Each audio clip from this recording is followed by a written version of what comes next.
En la lectura del testamento de mi esposo, su madre sonrió con suficiencia y dijo: «Todo me pertenece a mí».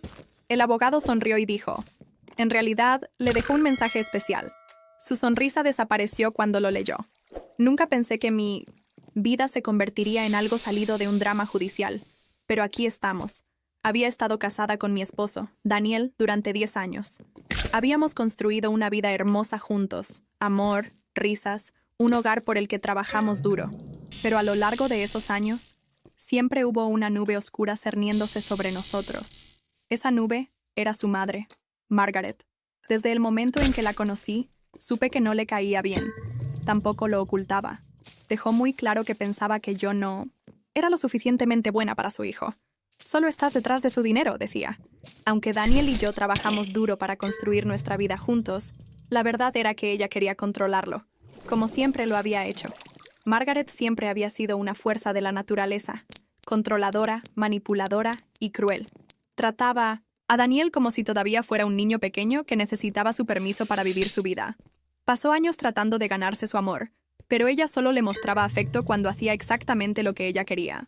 Cuando se casó conmigo, lo vio como una traición. Despreciaba que me hubiera elegido a mí en lugar de a ella. A pesar de todo, Daniel todavía amaba a su madre.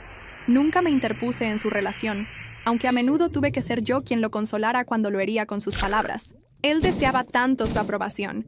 Quería creer que, en el fondo, ella lo amaba como una madre debería. Luego, hace 6 meses, Daniel falleció. No fue repentino. Había estado luchando contra una larga enfermedad. Tuvimos tiempo para prepararnos, para hablar de todo, y una de las cosas que se aseguró de manejar fue su testamento. Sabía que su madre vendría por mí. Sabía cómo era, lo que nos lleva a hoy. Me senté en la oficina del abogado, con las manos fuertemente entrelazadas, mi dolor aún fresco. Margaret estaba sentada frente a mí, vistiendo un costoso vestido negro, actuando como si fuera la viuda afligida. Apenas me había hablado desde la muerte de Daniel, excepto para burlarse de mí en el funeral, diciéndome que era solo cuestión de tiempo antes de que terminara en la calle, donde pertenecía. Ella realmente creía eso. Estaba sentada allí, sonriendo con suficiencia, esperando que el abogado confirmara lo que ella pensaba. Ya sabía que estaba a punto de heredarlo todo. El abogado se aclaró la garganta y comenzó a leer el testamento de Daniel. «A mi amada esposa, le dejo nuestra casa, nuestros ahorros y todos mis bienes personales». La sonrisa de Margaret vaciló, pero rápidamente se recuperó, reclinándose en su silla con un aire arrogante. Claramente pensaba que el verdadero dinero, sus inversiones, sus acciones, las cosas que creía que le pertenecían, iban a ir a ella. El abogado continuó: «A mi madre, Margaret, le dejo». Hizo una pausa, luego tomó una hoja de papel aparte. Sus labios se torcieron como si estuviera conteniendo una sonrisa. «¿Le dejo este mensaje personal?» Margaret frunció el ceño. «¿Qué?» El abogado deslizó el papel sobre el escritorio hacia ella. Daniel le dejó una carta. Ella la arrebató, desdoblándola con una mirada de furia apenas contenida. Mientras leía, su sonrisa desapareció por completo. Su rostro se enrojeció. Sus manos apretaron el papel con tanta fuerza que pensé que podría romperlo. Sus labios se movieron mientras leía las palabras, y luego golpeó el papel sobre el escritorio. «Esto es una broma», siseó. Me incliné hacia adelante, con el corazón acelerado. «¿Qué dice?» El abogado, aún sereno, dijo: Daniel quería asegurarse de que sus últimas palabras para su madre fueran claras. Extendí la mano hacia la carta y, para mi sorpresa, el abogado me entregó una copia. Mientras leía, mis ojos se llenaron de lágrimas, no de tristeza, sino de orgullo. «Madre, si estás leyendo esto, significa que probablemente esperas quitárselo todo a mi esposa. Pero necesito que entiendas algo. Nunca me controlaste, y no la controlarás a ella. Pasaste toda mi vida tratando de manipularme, tratando de hacerme sentir que nunca era lo suficientemente bueno. Pero en mis últimos momentos, encontré paz al saber que había construido una vida con alguien que realmente me amaba. No por mí, dinero, no por lo que podía darle, sino por mí. Tú nunca me diste ese amor, y por eso no te debo nada. Todo lo que tengo va para mi esposa, la mujer que estuvo a mi lado cuando tú nunca lo hiciste». La habitación quedó en silencio. Las manos de Margaret temblaban mientras apartaba la carta. «Esto es absurdo», escupió. «Él no quería decir esto. Estaba enfermo. No sabía lo que decía». El abogado suspiró, como si hubiera esperado esta reacción. Señora Caldwell, le aseguro que su hijo estaba en pleno uso de sus facultades cuando escribió esto. Y según sus deseos, no le ha dejado nada. El rostro de Margaret se retorció de rabia. «Esto es obra tuya», gruñó, señalándome con un dedo tembloroso. «Lo envenenaste contra mí. Lo volviste contra su propia madre». Finalmente hablé, con voz calmada. «No, Margaret. Tú hiciste eso por ti misma». Ella se levantó tan rápido que la silla casi se cae. «Esto no ha terminado», dijo furiosa. «Lucharé contra esto. Te llevaré a los tribunales. Esa casa debería ser mía. Ese dinero debería ser mío». El abogado se reclinó en su silla, completamente imperturbable. «Puede intentar impugnar el testamento, pero le advierto que Daniel tomó precauciones adicionales para asegurarse de que fuera inquebrantable. Estaría perdiendo su tiempo y su dinero». Margaret lo miró fijamente, luego a mí. Podía ver la furia en sus ojos, la incredulidad de que había perdido, de que no tenía poder aquí. Dio media vuelta y salió furiosa de la oficina, cerrando la puerta de golpe. Me quedé sentada allí por un largo momento, mirando el espacio que acababa de ocupar. Luego solté un suspiro que no sabía que estaba conteniendo. Daniel se había enfrentado a ella al final. Incluso en la muerte me había protegido. Pero algo en el fondo de mi estómago me decía que esta no sería la última vez que oiría de Margaret. Y tenía razón, porque lo que sucedió después fue aún peor. Margaret salió furiosa de la oficina del abogado ese día, pero sabía en el fondo de mi ser que no había terminado conmigo. No era del tipo que aceptaba la derrota. Había pasado toda su vida saliéndose con la suya mediante la intimidación, la manipulación y la pura crueldad. Y ahora perder ante mí, una mujer a la que siempre había considerado inferior, era algo que no podía soportar. Apenas había llegado a casa cuando el teléfono comenzó a sonar. Lo ignoré al principio, pero después de la cuarta o quinta vez, lo atendí. Margaret ni siquiera se molestó con formalidades. «¿Crees que has ganado, verdad?» Su voz temblaba, no de tristeza, sino de rabia. Me quedé en silencio. Ella soltó una risa amarga. «No tienes idea con quién te estás metiendo. Esa casa, ese dinero, deberían ser míos. No eras nada antes de casarte con mi hijo, y pronto volverás a ser nada». Tragué el nudo en mi garganta, tratando de mantener mi voz firme. Daniel tomó su decisión y necesitas aceptarlo. Ella se burló. «Ya veremos». Luego colgó. Traté de convencerme de que solo estaba fanfarroneando, solo desahogándose. Pero algo en su tono me hizo sentir escalofríos. El primer ataque. Pasó una semana, luego otra. Las cosas estaban tranquilas, demasiado tranquilas. Luego, una mañana, me desperté y encontré un aviso de desalojo pegado en mi puerta. Mi corazón se detuvo. Lo arranqué y lo leí una y otra vez, tratando de entender. Decía que la casa que Daniel y yo habíamos comprado juntos no era legalmente mía, que de alguna manera todavía le pertenecía a Margaret. No tenía sentido. El abogado me había asegurado que el testamento era inquebrantable. Daniel se había asegurado de que estuviera protegida. Me apresuré a llamar al abogado. Él estaba calmado pero serio. «Está tratando de impugnar el testamento», dijo. «Está diciendo que tu matrimonio fue fraudulento, que manipulaste a Daniel cuando estaba enfermo. Está diciendo que la casa debería revertir a su pariente consanguíneo más cercano». Me sentí enferma. «No puede hacer esto en serio, ¿verdad?» «Puede intentarlo», suspiró. «Pero no tiene un caso. Está desesperada. Eso no significa que no será una pelea». Y lo fue. Me arrastró a los tribunales, haciendo acusaciones descabelladas sobre cómo había atrapado a Daniel, cómo me había aprovechado de su enfermedad, cómo lo había aislado de su amorosa familia. Fue un circo. Mintió descaradamente, llorando, lágrimas de cocodrilo en el estrado, actuando como si hubiera sido una madre cariñosa que había sido cruelmente apartada. Me senté allí, con las manos apretadas, mis uñas clavándose en las palmas tan fuerte que dejaron marcas. Quería gritar, levantarme y decirle a todos la verdad, que ella nunca se había preocupado por Daniel, que solo le había importado controlarlo, poseerlo. Pero me quedé callada. Dejé que el abogado hiciera su trabajo, y al final, el juez vio a través de ella. El caso fue desestimado. Pensé que eso sería el final. Me equivoqué. La escalada. Unos días después del fallo judicial, llegué a casa tarde una noche y encontré mi puerta principal ligeramente abierta. Mi estómago se hundió. Sabía que la había cerrado con llave cuando salí. Empujé la puerta lentamente, con las manos temblando. La casa estaba oscura, inquietantemente silenciosa. Entré, con el corazón latiendo con fuerza contra mis costillas. Y entonces lo vi. Mi sala estaba destruida. Los muebles volcados, las fotos rotas, papeles esparcidos por todas partes. Alguien había estado aquí. Retrocedí, mis dedos forcejeando para marcar el 911. La policía llegó rápidamente. Revisaron la casa, pero quienquiera que hubiera hecho esto ya se había ido. No habían robado nada de valor. Solo lo habían destrozado. No fue un robo. Fue un mensaje. No necesitaba adivinar quién lo había enviado. La policía no pudo hacer mucho. No hay signos de entrada forzada, me dijeron. ¿Tienes alguna idea de quién pudo haber hecho esto? Los miré, mis manos todavía temblando. Sí, pero por supuesto no tenía pruebas. Y Margaret no había terminado. El punto de quiebre. Las siguientes semanas fueron una pesadilla. Coches. Extraños estacionados frente a mi casa a horas extrañas.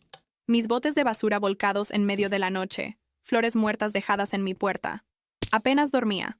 Sentía que me estaban cazando. Luego, una noche, escuché un golpe en mi puerta. Miré por la mirilla. Era Margaret. Casi no la abro. Todos mis instintos me decían que no lo hiciera, pero estaba cansada de esconderme, cansada de tener miedo. Abrí la puerta. Ella sonrió. No era una sonrisa amistosa. Era fría. ¿Disfrutando la casa?, preguntó, su voz suave, burlona. No respondí. Su sonrisa se amplió. No voy a parar, lo sabes. Puedes pensar que has ganado, pero esto no ha terminado. Me quitaste a mi hijo, y ahora voy a quitarte todo a ti. Algo en mí se rompió.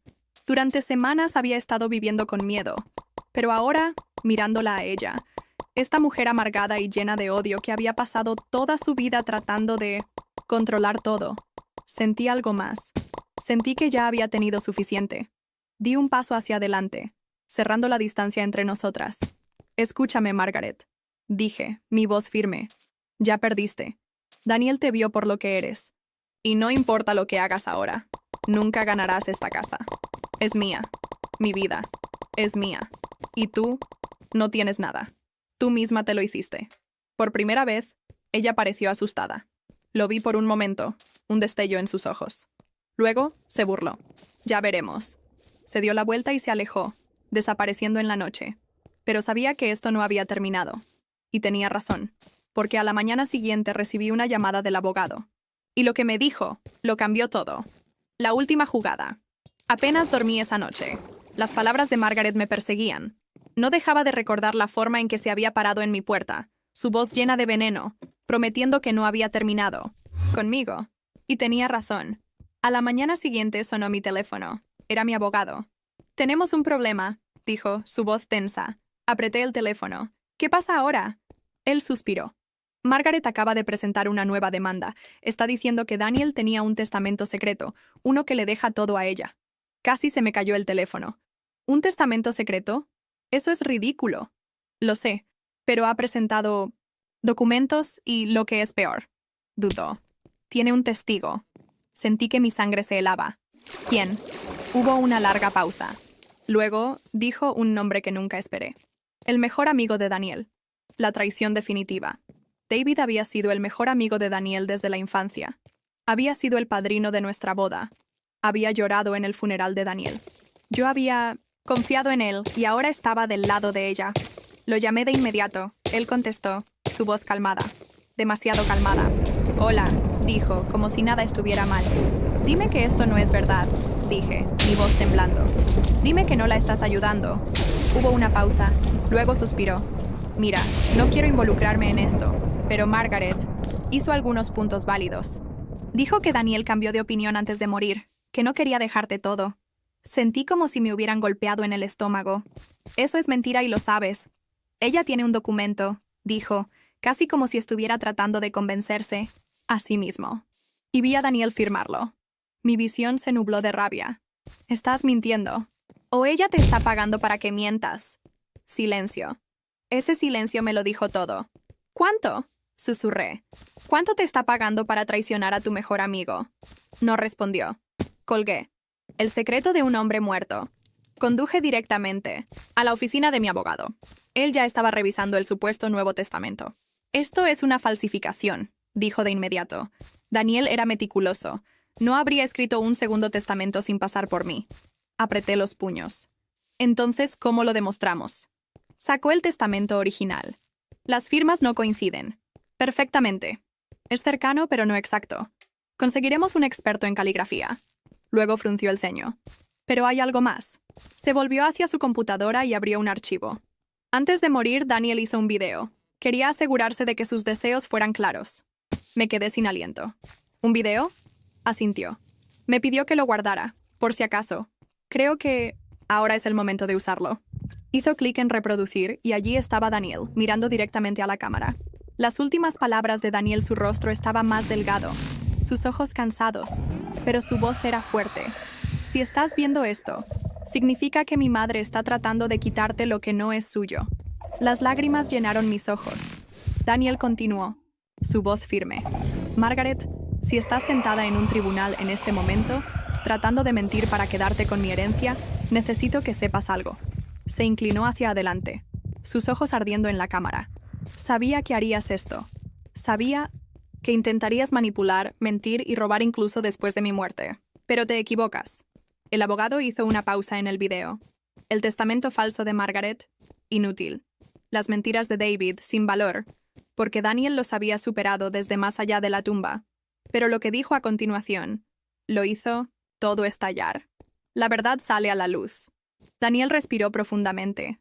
Margaret, celo del dinero. Me congelé. Los ojos del abogado se abrieron de par en par. Espera. ¿Qué? La voz de Daniel era más aguda ahora. Sé que me robaste. A mi padre, a la empresa. Mi corazón latía con fuerza. ¿De qué estaba hablando? Luego dijo algo que me heló la sangre. Sé que le pagaste a David hace años. Respiré profundamente. Daniel lo sabía. Sabía que su madre y su mejor amigo habían estado trabajando juntos mucho antes de que él muriera. Luego sacó papeles, documentos, pruebas. Encontré las cuentas, dijo. Las transferencias secretas, los fondos desaparecidos. Pensaste que no me daría cuenta, pero lo hice. No podía respirar. Daniel sabía que su madre lo había estado robando. Sabía que había estado escondiendo dinero, usando cuentas sospechosas, cubriendo sus huellas, y había estado reuniendo pruebas. Luego sonrió, una sonrisa fría y llena de conocimiento. Por eso puse una trampa. La venganza definitiva. Él. Video terminó. El silencio llenó la habitación. Luego, mi abogado soltó un silbido bajo. Bueno, eso cambia todo. Tragué saliva. ¿Qué quiso decir con una trampa? Él se levantó. Creo que es hora de que lo averigüemos. Investigamos los registros de Daniel, sus correos electrónicos, sus archivos, y lo que encontramos fue explosivo. Transferencias bancarias, documentos fraudulentos, sobornos. Margaret no solo había estado tratando de robar, había estado robando durante años. Había vaciado la herencia del padre de Daniel, movido dinero a través de empresas falsas, lavado miles de dólares. Y David, él la había ayudado. Me senté allí, aturdida. Entonces, ¿qué hacemos? Mi abogado sonrió. No solo contraatacamos. Tomó su teléfono. Los destruimos por completo. El golpe final. Al día siguiente, presentamos cargos criminales. Fraude, robo, conspiración. Margaret y David estaban a punto de ser enterrados en un infierno legal. Margaret apareció en mi casa una última vez. Su rostro estaba pálido. «Llama a tu abogado», dijo su voz temblorosa. «Hagamos un trato». Di un paso hacia adelante. La miré directamente a los ojos. No. Y por primera vez en su miserable y manipuladora vida, Margaret supo que había perdido. El juicio Margaret pensó que tenía poder. Pensó que podía intimidar, manipular y conspirar para salirse con la suya, como siempre lo había hecho. Pero Daniel la había visto venir. Y ahora, incluso desde más allá de la tumba, él era el que estaba tirando de los hilos. La evidencia que descubrimos fue devastadora. Fraude bancario, lavado de dinero, fondos de herencia robados, transferencias que la vinculaban directamente a ella. David no era solo una serpiente mentirosa. Estaba metido hasta el cuello, ayudándola a cubrir sus huellas. Mi abogado no perdió el tiempo. Entregó todo a las autoridades. Y luego nos sentamos y vimos caer los dominós. La caída de Margaret comenzó con el IRS congelando sus cuentas. Cada dólar que había robado. Cada transacción sospechosa bajo investigación. Luego vino la redada de la policía. Me desperté con el sonido de las sirenas afuera de la casa de Margaret. La noticia salió esa mañana. Autoridades investigando crímenes financieros vinculados a la herencia de los Caldwell. Margaret fue sacada esposada. Su rostro, antes tan arrogante, estaba pálido. Miró alrededor como si buscara a alguien que la salvara, alguien que hiciera que esto desapareciera. Pero no quedaba nadie. David intentó huir. Lo atraparon en el aeropuerto. Tenía un boleto de avión de ida a México y $50,000 en efectivo escondidos en su maleta. Mala suerte para él, la policía lo alcanzó primero. Justicia en la corte. El juicio de Margaret fue brutal. La evidencia era innegable. Los fondos robados, las cuentas fraudulentas, el testamento falso, los sobornos. Todo fue presentado frente al juez. Y la mejor parte, Daniel había grabado un segundo video. Este estaba destinado a la corte. Era más largo, más contundente, y tenía pruebas. Nunca olvidaré la expresión en el rostro de Margaret cuando lo reprodujeron frente al juez, el jurado y una sala llena de gente, su propio hijo exponiéndola como la fraude que era. Sus manos apretaron la mesa con tanta fuerza que sus nudillos se pusieron blancos. Parecía que quería salir corriendo de su propia piel. El juez fue implacable. 15 años de prisión por fraude financiero. David recibió 10 años por complicidad. El golpe final, Margaret intentó una última vez contactarme. Una carta llegó a mi casa desde la prisión. Casi la tiro a la basura, pero la curiosidad pudo más. Era corta. ¿Crees que ganaste? Pero siempre serás nada sin Daniel. Me lo quitaste. Nunca te perdonaré. La miré por un largo rato. Luego hice algo que sabía que la atormentaría. La devolví sin abrir. El final, Margaret lo perdió todo. Su dinero, su casa, su reputación falsa. Vendí la casa por la que había luchado tan duro para robármela. Usé el dinero para empezar de nuevo, en un lugar nuevo. Y en cuanto a mí, viví. Sané. Seguí adelante. Porque al final, Daniel ganó. Y esa fue la mejor venganza de todas.